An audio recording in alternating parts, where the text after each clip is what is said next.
Vous avez peut-être entendu le terme shorting, ou shorting à trade. Le concept est à l'opposé de votre stratégie commune, acheter bas, vendre haut. Habituellement, vous achèteriez une action ou un actif car vous pensez que le prix va augmenter. Avec une vente à découvert, vous vendrez l'actif et le rachèterez plus tard à un prix inférieur si vous pensez que le prix baisse. Décomposons cela.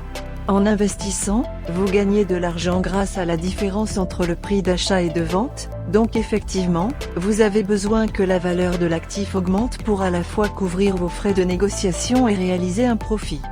Mais si le prix d'un actif baisse, en investissant, vous empruntez effectivement un actif à la personne A. Vendre à une personne B. Puis une fois que le prix baisse, comme vous le soupçonnez, vous le rachèterez à un prix inférieur et restituerez l'actif à la personne A que vous avez emprunté.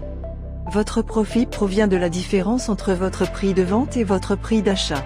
Dans le trading de CFD, vous pouvez vendre à découvert des actions et d'autres actifs de la même manière en ouvrant un ordre de vente puis, une fois que le prix baisse, clôturer la transaction en passant un ordre d'achat.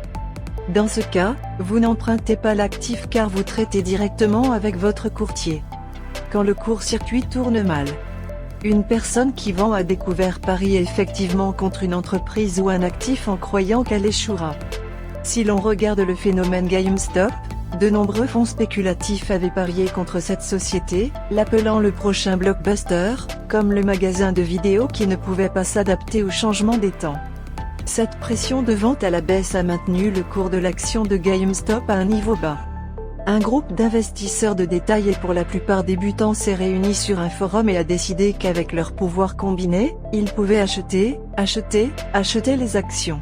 Cette pression d'achat à la hausse a fait grimper le titre, causant ainsi des dommages aux fonds spéculatifs et même en anéantissant certains.